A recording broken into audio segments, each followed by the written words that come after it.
3 साल की बच्ची के अपने ही स्कूल में बलात्कार की बात हमने बताई आपको, और हमने बताया कैसे जिस स्कूल के एक अधिकारी ने उस बच्ची के साथ बलात्कार किया, वो बच्ची जब पहली बार दीनदयाल उपाध्याय अस्पताल में ले जाई गई, रात को करीब 2:15 बजे उसका मेडिकल हुआ और मेडिकल करने वाली डॉक्टर ने लड़की की मां को कहा कि इसका हाइमन रप्चर हो गया है, और उसके बाद मेडिकल रिपोर्ट के अंदर इस बात को डॉक्टर ने नहीं लिखा। उसके बाद से लड़की की तबीयत ठीक नहीं थी, उसने खाना पीना बेहद कम कर रखा है, लड़की को यूरिन पास करने तक में तकलीफ थी। उन्होंने अल्ट्रासाउंड कराया तो अल्ट्रासाउंड के अंदर भी काफी दिक्कतें उस बच्ची को बताई गई, और कल उस बच्ची की तबीयत काफी खराब हो गई है और उसको कल हॉस्पिटल में एडमिट कराना पड़ा है। और माँ बाप के पास ऐसे हालात हैं कि वो फोन करके पूछ रहे हैं कि अगर पैसे की दिक्कत हुई और सरकार ने नहीं दिए तो हमें क्या करना है। तो हमने कहा कि पैसे की चिंता मत कीजिए, पैसे की दिक्कत नहीं होने देंगे, आप इलाज कराइए। मगर बड़ी शर्म की बात है कि दिल्ली की राजधानी के अंदर ये हालात आज एक स्कूल में जाने वाली मासूम बच्ची के साथ हो रखे हैं। मुझे नहीं पता कि अभी उनकी हालत क्या है, बट रात को हॉस्पिटल में एडमिट कराया गया है, अभी भी एडमिट है, और बच्ची को सीवियर इन्फेक्शन बताया गया है। सीवियर इन्फेक्शन क्यों होता है आप सब लोग भली भांति जानते हैं, मगर हमारे देश की कोर्ट ने आरोपी को कल कुछ दिनों पहले बेल दे दी। कल दिल्ली के एजुकेशन मिनिस्टर आशीष सूद पहली बार इस मामले पे बोले, जबकि उनके अपने क्षेत्र जनकपुरी का ये जाना माना स्कूल है, उनके घर से 2 मिनट की दूरी पर यह स्कूल है। और ऐसा नहीं कह सकते कि वो स्कूल को जानते नहीं। मार्च में उन्होंने खुद इस स्कूल के अंदर दिल्ली सरकार द्वारा एक भव्य कार्यक्रम कराया, भजन क्लबिंग का। हजारों लोग उसके अंदर आए, हजारों लोग आए, और लाखों रुपए, हो सकता है करोड़ों रुपए उसमें खर्च हुए। खर्चा तो बताते नहीं है, असेंबली में भी नहीं बताते। उस प्रोग्राम में मुख्यमंत्री भी थी, आशीष सूद भी थी। तो ऐसे अनजान स्कूल के अंदर तो सरकारें सरकारी खर्च से बड़े बड़े प्रोग्राम नहीं रखा करती। मगर कल आशीष सूद ने जो बात कही, बहुत भद्दी और घटिया बात कही। वो कह रहे हैं कि सौरभ भारद्वाज बताएं भारतीय जनता पार्टी के किस नेता और मंत्री ने इसके अंदर स्टेक्स खरीदे। अरे भैया, एजुकेशन मिनिस्टर तुम, रेवेन्यू मिनिस्टर तुम्हारा, मुख्यमंत्री तुम्हारी, सब रजिस्ट्रार दफ्तर तुम्हारा, और कागज सौरभ भारद्वाज कहां से लाएगा? कागज तो आपकी सरकार के पास है।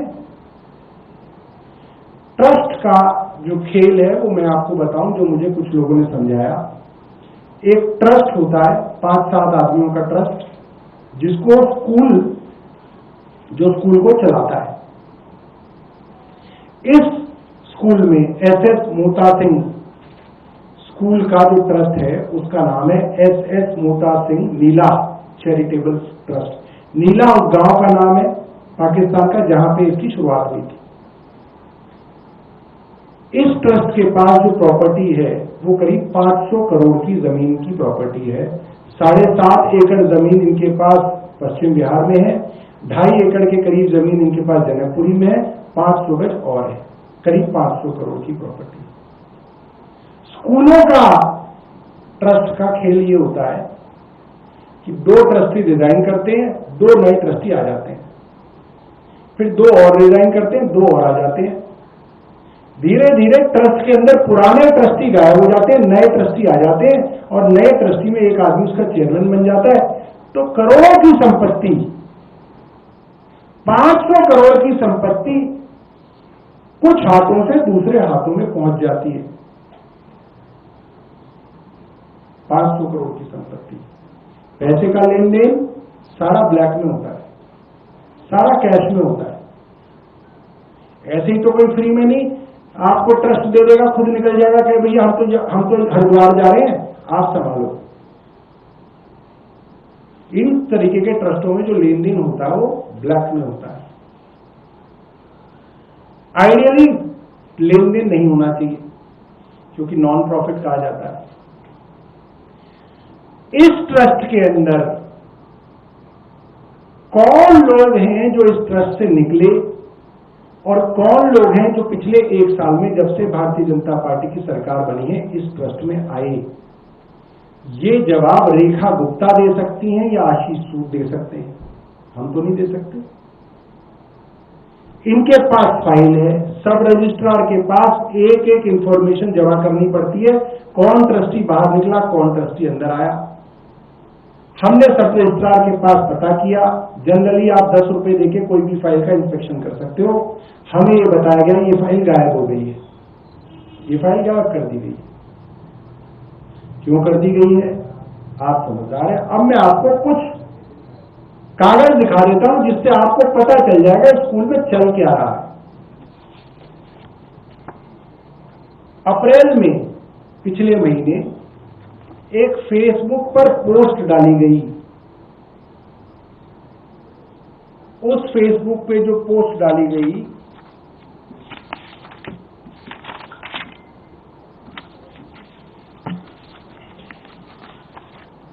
उसको अमरजीत सिंह बब्बू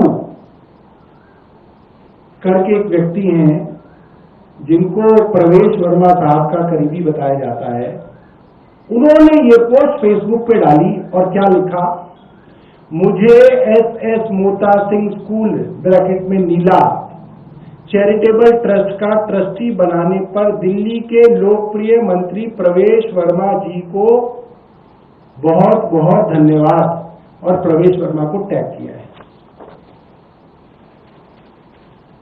प्रवेश वर्मा, एक आदमी अपने फेसबुक पे प्रवेश वर्मा दिल्ली के मंत्री को धन्यवाद दे रहा है कि आपने मुझे SS मोता सिंह ट्रस्ट के अंदर ट्रस्टी बना दिया। प्रवेश वर्मा का ट्रस्ट है, ट्रस्टी कौन बनाता है? प्रवेश वर्मा ने ट्रस्ट बनवा दिया, प्रवेश वर्मा ने ट्रस्टी बनवा दिया। सवाल उठता है क्या ये प्रवेश वर्मा का ट्रस्ट है? प्रवेश वर्मा का इस ट्रस्ट में क्या है जो वो किसी आदमी को ट्रस्टी बना सकते हैं?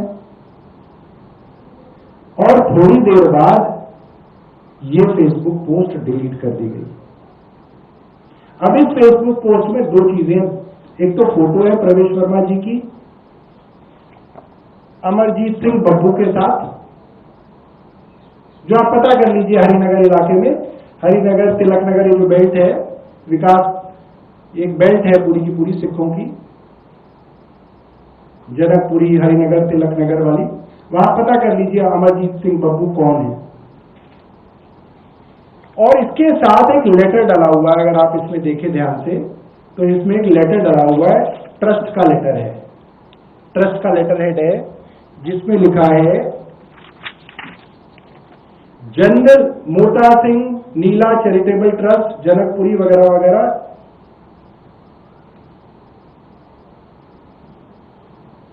General Secretary apprised the board about the proposed induction of some new members in the trust for better fulfillment of its objectives and further progress in development activities of the trust. The following people were considered for the membership of the trust. 4 लोगों को trust में डाला गया है। कौन है? पहले professor doctor Virendra Kumar Agarwal, दूसरे मिस स्वाति गर्ग, तीसरे मिस्टर अमरजीत सिंह, चौथे मिस्टर मनीष गुप्ता। हमारे पास में लेटर है जो हमें फेसबुक पोस्ट से मिला। ये मनीष गुप्ता कौन है? नाम तो सुना सुना लगता है मनीष गुप्ता का, मगर इसका एड्रेस नहीं पता हमें। मनीष गुप्ता सन ऑफ क्या, एड्रेस क्या, फोन नंबर क्या, तो पता चलेगा कि भाई इनका इस ट्रस्ट के अंदर आने का क्या कारण होगा। स्वाति गर्ग कौन है? एजुकेशनिस्ट भी हो सकती हैं, किसी नेता के करीबी भी हो सकती हैं, इस ट्रस्ट की पुरानी करीबी भी हो सकती है। ऐसे ही अमरजीत सिंह का इसलिए पता चल गया क्योंकि इन्होंने फेसबुक पे पोस्ट ही डाल दी थी, अमरजीत सिंह बाबू जी ने, और धन्यवाद कर दिया था प्रवेश वर्मा को। तो जो बार बार परिवार पॉलिटिकल कनेक्शन की बात कहता है, ये कैसे होगा? जो बार बार परिवार फेसबुक, माफ कीजिएगा, पॉलिटिकल कनेक्शन की बात कहता है, कुछ कुछ पॉलिटिकल कनेक्शन तो मैंने आपको दिखा दिए कि पॉलिटिकल कनेक्शन तो है। दूसरा एक और पॉलिटिकल कनेक्शन भी दिखा देता, मुझे नहीं पता कि इसमें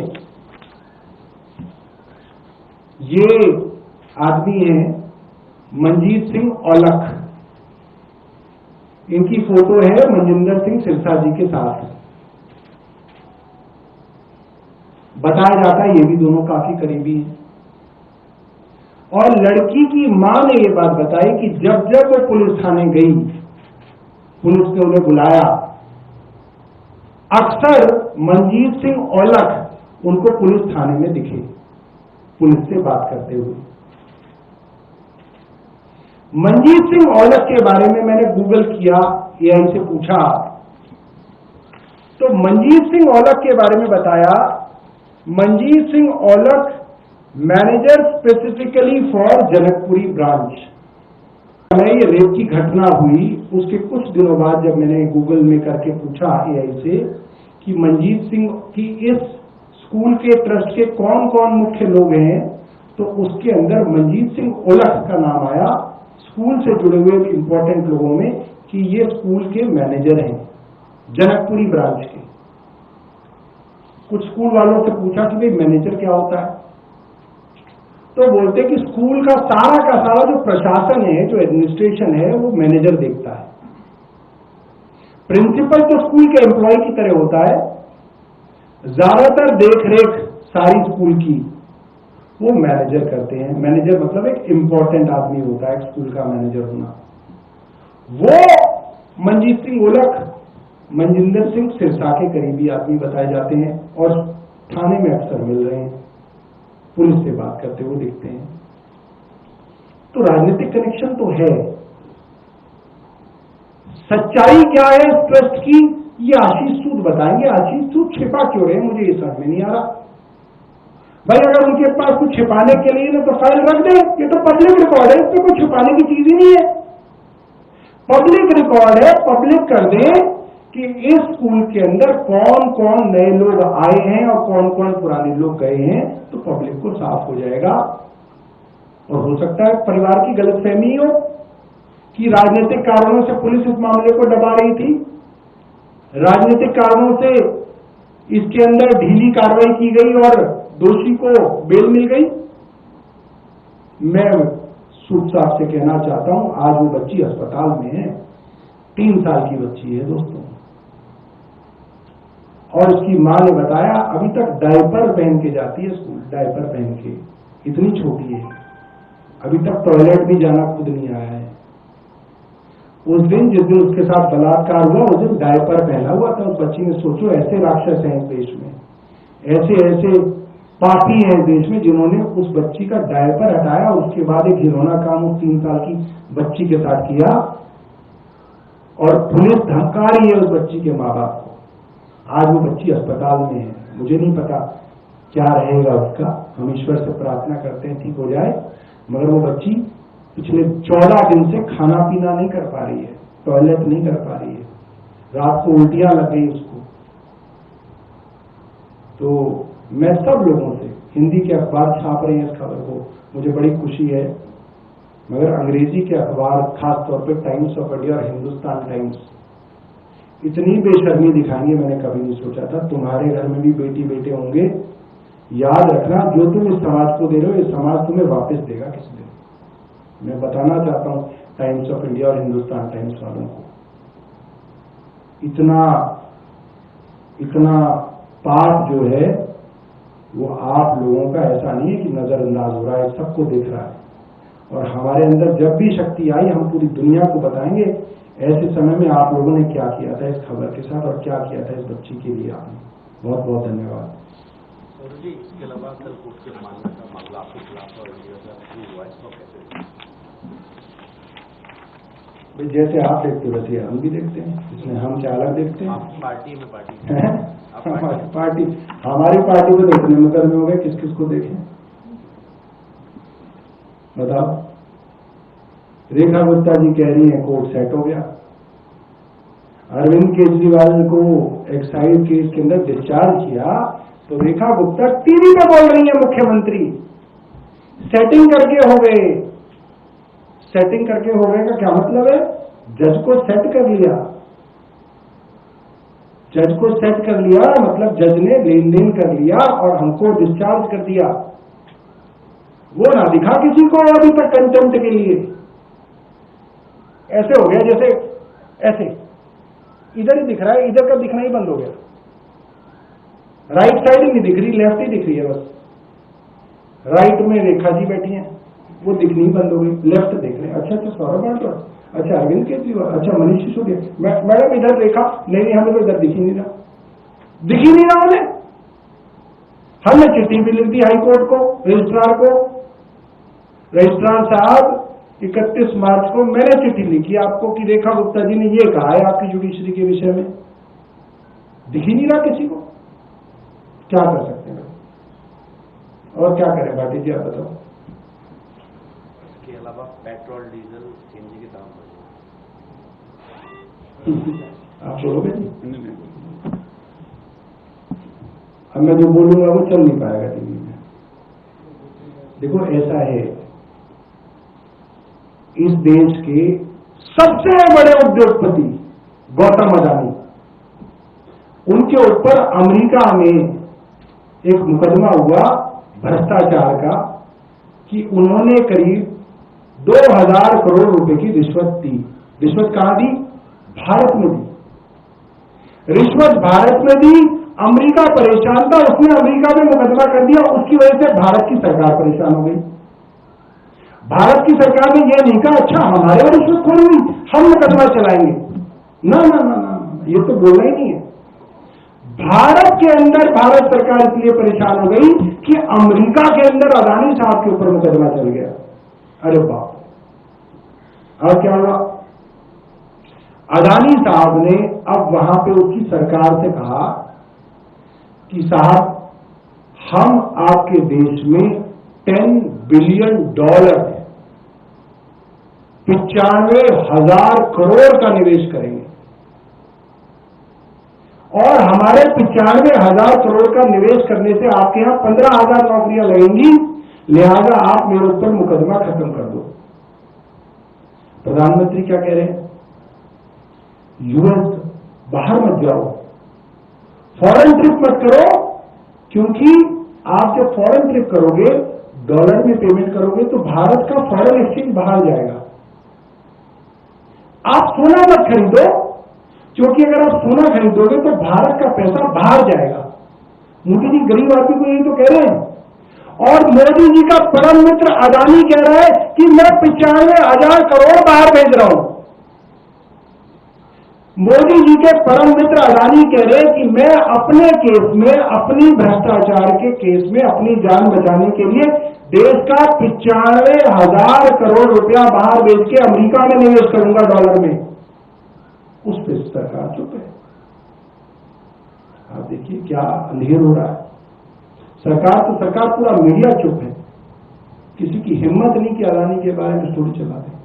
वहां न्यूयॉर्क टाइम्स ने स्टोरी चलाई है, रॉयटर्स ने स्टोरी चलाई है, यहां तो भैया स्टोरी चलाने के लिए भी पूछना पड़ेगा।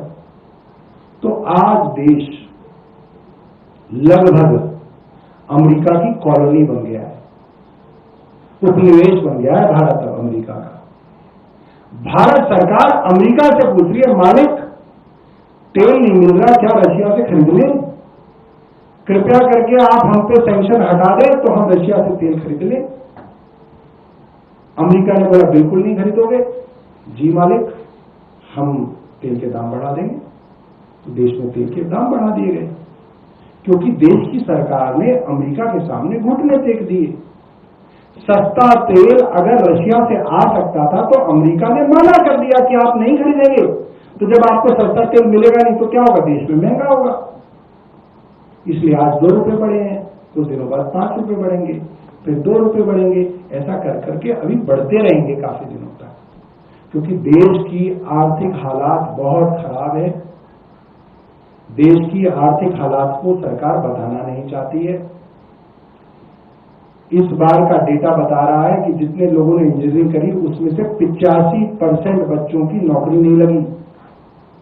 लगभग ऐसा ही हाल एमबीए स्टूडेंट्स का है।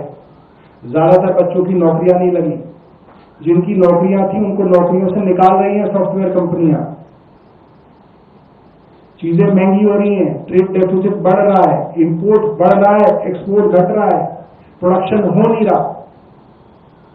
तो हालत जो है, इकोनॉमिक हालात अच्छे नहीं है। देश की सरकार को सच्चाई देश के सामने बतानी चाहिए। नीट एग्जाम को लेकर कहा अगले साल से ऑनलाइन होगा एग्जाम शिक्षा। देखिए, ऑनलाइन हो या ऑफलाइन हो, इससे बड़ा फर्क नहीं पड़ता। चोरी तो ऑनलाइन एग्जाम में भी हो सकती है। नियत का क्या करेंगे? जब तक आप सरकार में बैठे हुए वो लोग जिनकी वजह से ये पेपर लीक होता है, जब तक आप उनको नहीं पकड़ेंगे तब तक आप बाहर के छोटे मोटे हैंडलर्स को पकड़ के कोई कुछ हासिल नहीं करेंगे।